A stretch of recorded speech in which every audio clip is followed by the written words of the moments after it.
That is such a bad visual. I got a worse one for you. Your best friend and your ex in bed together laughing at you. Look, I'm just trying to keep you from looking like a chump. Ex? Who's your ex? Charles. Oh, hell no. She's not dating your man. Ex. Maya, I do not appreciate you insulting me at the table. You're dating Jones' ex? Yeah, so? And you all are friends? See, black women don't do that, Tony, like I'm wearing blue eyeshadow. Wrong. Maya, I don't mind if Tony dates Charles. Yeah, Joan and I have shared everything since the 5th grade. No, you know what, y'all, this is not right. Okay, no, they say if you have sex with someone, it's like you're having sex with everyone they had sex with. So, Joan, if she sexes your man, it's like she's having sex with you. We're all consenting adults. You nasty! So, Charles, what have you been up to lately? Spoiling me. I'm into the venture capital thing now. Oh, that explains why Tony's in your wallet. That's good, girl. So you're shopping for houses? Yeah, I'm looking to settle down. You don't want to grow old alone. Are you saying you want to get married? Sure. Why not? Because one very short year ago, that was completely out of the question. What can I say? It's been a very good year. Why? Because you broke up with me? You broke up with me. Because you didn't want to get married. Well, no, not when it's being crammed down a brother's throat. I didn't want a ring. I was just looking for a little intent. Down, Joan. Nobody is talking to you, Tony. Okay, Charles, we're leaving. Joan is tripping. I'm tripping. Yes, you're tripping. You're the one who brought this man into my house. My last real boyfriend, hell, I still go shopping with his mom. You said you were okay with it. I lied. I hope you realize that if you have terrible boundaries with your friends, they get to pee and poop everywhere in your life. No F's given. Best believe I know damn well your relationship is going to be trash too. Because everybody knows friendships are basically the trial run for romantic relationships. Yeah. And if you're new to this channel, my name is Mel. And I'm Cheryl. And we do all things self-development, glow up, and becoming the best version of yourself. And make sure that you subscribe and become a Remy Rebel. We are on the road to 10K. Let's go. And before you even ask, sisters, not twins. Okay. A lot of the times we are seeing girls who are in friendships where like boundaries don't exist. Honestly, I see it more often than not. Oh my God. Like, think about that girl you used to work with where her best friend. That is definitely one of the horror stories that you find on Reddit. Yeah, like I know that white girls are very comfortable with each other. The white community, when it comes to friendships, it's a world that like should be studied. I should find it on the Discovery Channel. Like honestly. So like this girl in my work, she would tell me crazy stories about her friend. This friend right here would do whatever she wants in her life. This girl can have sex in the room while she's sleeping at night. Like in the same bedroom, guys. Wow. Like, or she'll literally just say if she's in the living room, she'll come home and say, "Hey girl," go in her room and you hear, like just next level nasty noises. She doesn't care. One night she's sleeping and she wakes up and she sees her friend sleeping next to her with her boyfriend having sex right next to her. Like she's in the same bed and without her consent, she's having sex. Do you think that's normal? Then you have another girl being like, "Oh my God, I hate my roommate. I came home and all my groceries were gone. She had friends over and she cooked all the food and she made it for these other people." What? It's like, okay, ladies, we really need to pause real quick. If you are a girl who is in a friendship where your friends are always using you, you're the mom of the group, you're the dependable one, guess what? You might be a product of television programming. Yeah, and you're a people pleaser. A lot of TV shows, I realized 90s sitcoms love the dynamic where the lead in a friend group has a stable job, they have a good income, they are the one that is more responsible, and then they have a bunch of friends who use the shit out of them. Yeah, they all have their weird quirks and they come in and they just take. A great example is none other than Joan Clayton. Who child can go on all day about her. Her friends literally did whatever they want. They can eat in her house when she's not home, and like she'd come home, her fridge is empty. That's just a typical day for her. Her friends will literally bring people over without her permission, will sleep over themselves and live there without her permission. Joan Clayton is a character from the TV show Girlfriends. This show came out like 25 years ago, and if you don't know it, don't worry. Everything we're gonna bring up, we're gonna make it make sense for you. I wanted to bring up how recently I was watching Girlfriends and Will and Grace, and Will from Will and Grace and Joan are a mirror of the same type of friend. And if you guys relate to them, we're here to tell you, girl, you are screwed. Okay? Oh my God. Will and Joan, they're both lawyers. They have their careers put together. They both live in nice homes.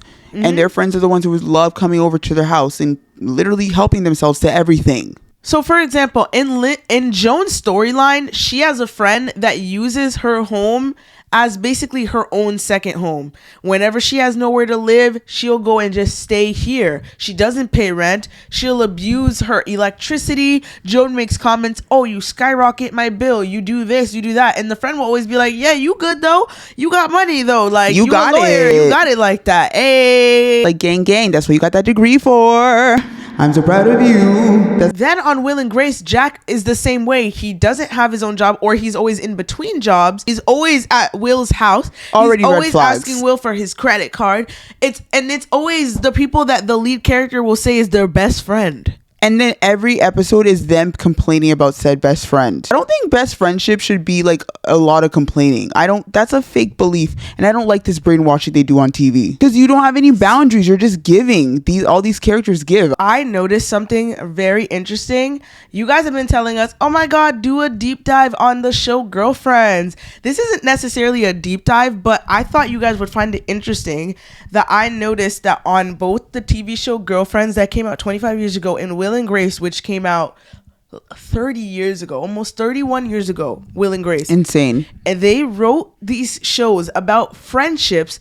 They make the lead character dependable. They have a good job. Both Will and Joan, lawyers, responsible, have our own homes. We seemingly have it together on paper. And then we have friends who use us. They use our money. They come in our home. They take our stuff. And we're supposed to laugh. They play a laugh track every time they do something.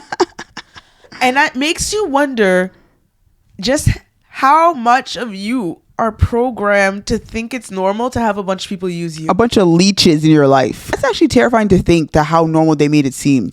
I like watching the show, like, these are the same people. Like, they are mirroring the same type of people. And I know you guys have these same type of characters. Like, Lynn and Jack are the same person. They're the leechers, they're the moochers who don't have things going for themselves. They usually don't have their own finances proper, maybe not even a home.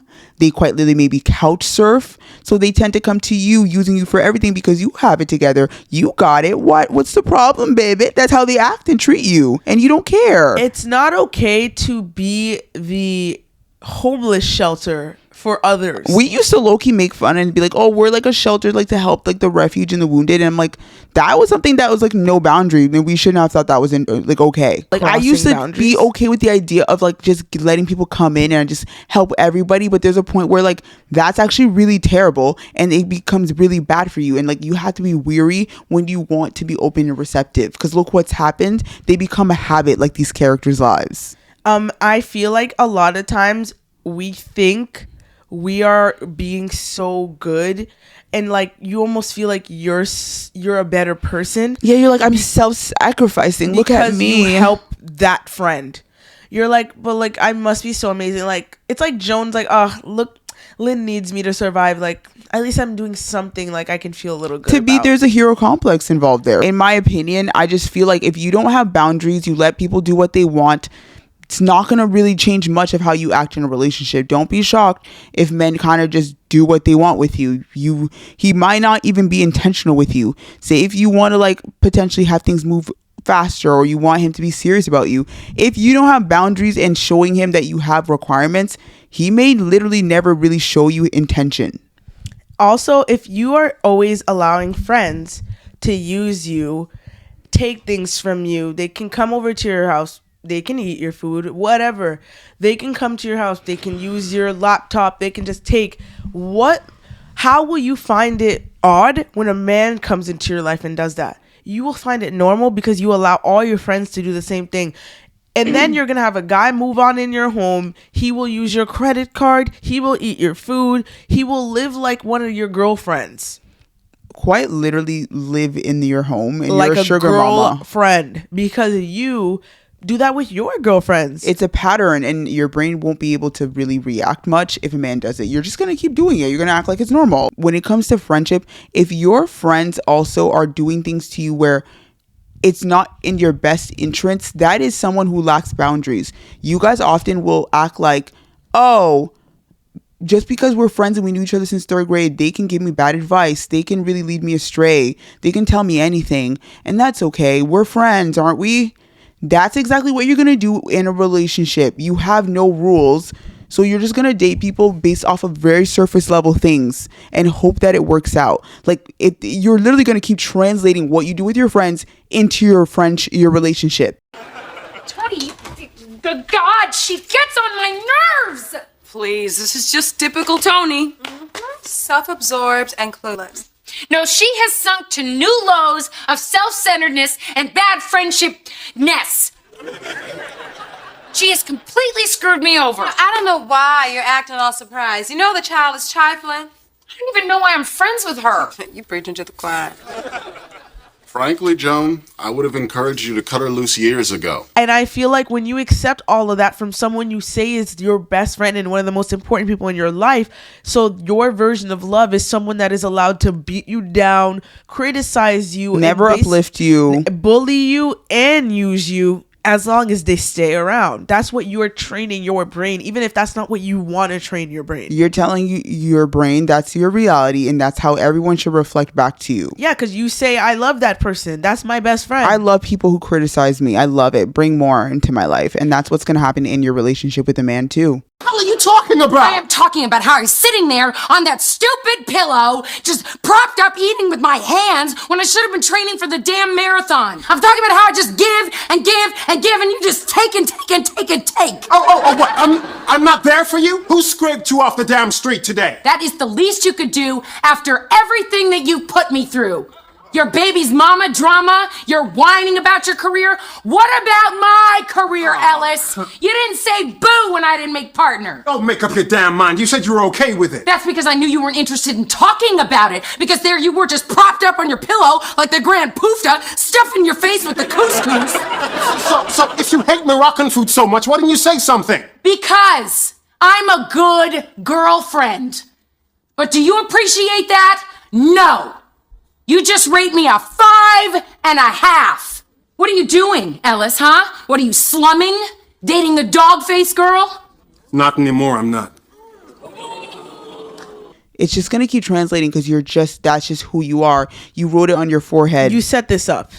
You told everyone, just go at it. Have at it. Let's go. Having boundaries is like one of the number one. If there were 5 things I wanted you guys to take away from the channel, having boundaries is one of the it's in the top 5. Precious things you can do for yourself. It will save you in so many scenarios. Will show you how much you love yourself. It saves time. I have boundaries, and now when I do get triggered, then I am really good at the art of talking back. Because I had the boundaries set in place. So once it's like setting a bunch of traps in your body. So when someone steps on the trap, your body goes, excuse me? Where the fuck you even come from, bitch? Who are you? Who? Now I have to talk back. I'm activated, like Lindsay from Summer House would say. I am activated. I get activated because my boundary was just crossed. It's like, imagine security signals going off. Ring the alarm, Beyonce. Ring the alarm. Like you're freaking the F out because they crossed the trap. Because how dare you? Because I had a boundary set in place, though. I didn't decide to just walk free nilly-willy in this world. You have to create rules in your life that make sense to you.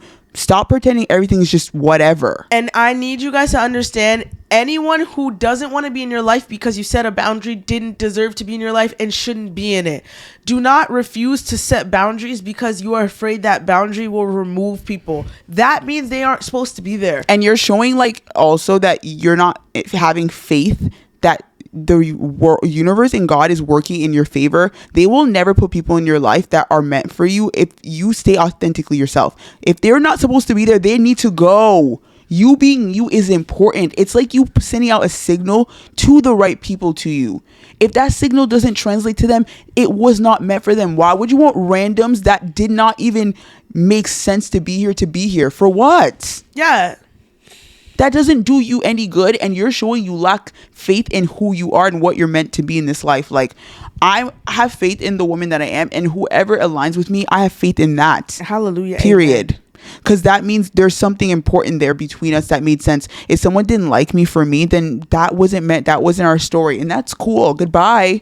We weren't meant to have our life paths crossing. Saying no is a superpower. Start today. Oh, I promise you, it's like rejection therapy. Keep doing it and you will see how strong you feel. For me, I am not going to lie. I think people kind of find us irritating because of how confident we are when we say no to things. Oh yeah, people think they're so weird. Like, for example, we went to a Japanese grill for someone's birthday, and one of the guests let us know, there's a guy coming to this dinner who doesn't eat pork. Are you guys okay with like just not eating pork at all, so that we can all cook the same meat in this grill so that he can eat too? And I'm like, did he not know we were coming to this place? Like, hello? And she's like, yeah, he knew. And then I said, and I came here to try everything, right? So I'm not gonna not eat pork because he doesn't, so I wish him the best. And that's just that. And no, the thing is though, that reaction, us not really agreeing with that it makes people uncomfortable. Like, we want you to know, when at the table we were both like, okay, well, he should have known, or maybe talk to the other side of the table. My firm beliefs about how that dinner went, people were uncomfortable. Period. How I reacted to everything, people did not like that. I was firm in my belief that this did not make sense. Everyone was uncomfortable, but they were confused by my open viewpoint to say I was uncomfortable. Because I was like, yeah, well, we are going to eat pork because we came here to eat everything. We didn't know, it was never on our list to sacrifice. Also, it's not even that person's birthday. Imagine it's a birthday of 10 people, one person. Like, what does that have to do? Like, you know what I mean? Also, why is a man gonna make me sacrifice something at a dinner? Let's be real. I just don't understand. That's crazy. We want you to know that this man purposely made his energy uncomfortable so we can be uncomfortable that he's not eating. Yeah, that's what he wanted to do. So the other side of the table they literally decided to not eat pork. They wanted to accommodate him, and he refused to lean over to use their grill because he solely wanted our grill to prove a point and put his dick on our table. Yeah, our side of the table was I'm like, yeah, our side of the table was all women to make you guys have a visual. The side of the other side only had one girl. They decided they weren't going to eat pork. They're grilling, they're making food. He's still deciding to pout and sit in the middle, guys, and act like a starving child, looking at us because looking all he sad at the grill. If he vocally though said something like you said, I'm not gonna like put myself for a man, like I'm not gonna inconvenience myself. He knew it looks crazy if he openly says he wants us to inconvenience ourselves. You get what I'm saying? Yeah. So instead, let me passively make everyone uncomfortable so they have no choice but to do so. And that is right there. That's the problem, ladies and gentlemen. And we were not going to tolerate that. And guess what? We were seen as weirdos. And that's something that you need to understand. People may think you're weird, but you know what? I stand on my case, and I'm not going to let anyone bully me to make decisions that are not going to reflect my opinion. Yeah, no. Because listen, I have a boundary, and this is a serious boundary. No, I did not like it. I have a boundary where I do not let things that don't make sense affect how I should make a choice. Like, just because someone says, oh, someone is coming and they can't have this, that doesn't automatically mean I'm not gonna eat and I'm now altering everything I planned for today. Do you know what I mean? For me, if it's not clear, it doesn't make sense, so I don't feel comfortable changing my experience today. And that's what I just kept saying. I on our side, we are gonna finish cooking the pork. That's what's gonna happen. I just feel like it doesn't make sense, but some people will be like, it doesn't make sense, but I'm gonna go along with it. And I just think that's weird. Why are you going along with things that don't even make sense to you? That is showing you don't trust yourself, and I truly believe that. If it doesn't make sense to me, why did I go along with something that didn't make sense to me? Why are you allowing someone else to cross that boundary on your own birthday? You're willing to, on my own birthday, I'm willing to. If you're a birthday girl, like in this state goes down, guys, you can't be the birthday girl and just allow someone else to make their day about them. Because, like, that's the thing, though. Some people fear of looking like a brat, but you need to understand that, like, I love myself. It's my birthday. Like, having boundaries will make people uncomfortable. You just got to keep pushing, period. Like that will be a precursor. Yeah. That's just what comes with the territory of having self-respect and standing strong in your case. You absolutely have to stop letting people take things from you, use things. You got to stop allowing everything. Like, oh, can I use your home because I have to do this? Da, da, da, da, da. Start saying, actually, no. I can't. And like, if someone fucks with you, if they don't respect that no, then that's okay. If someone always wants to hang out every weekend, but you've been dying to stay at home, but you just feel like you have to go out because they really need to go out and like you just don't want to let them down. Well, next time I need you to let them down. I actually experienced this, like where like, you know, some people want to be hanging out and going out all the time, but it's not in my nature to do that because I don't think that's one of the things that I need to fulfill my life all the time. That's not a priority for me. So I'm not going to disrespect myself by continuously partaking something that I know does not align with me personally. Yeah. So I will vocalize, hey, I don't really care to do this all the time. So if that's only what you're into, then I don't think this is something we can do or hang out a lot. And that's a boundary. And that's a boundary. And if that person doesn't like me, let me know why I should be offended when I know, like I said again, it does not align with me personally. That's just me constantly sabotaging myself and hurting myself and making myself unhappy to make someone else happy.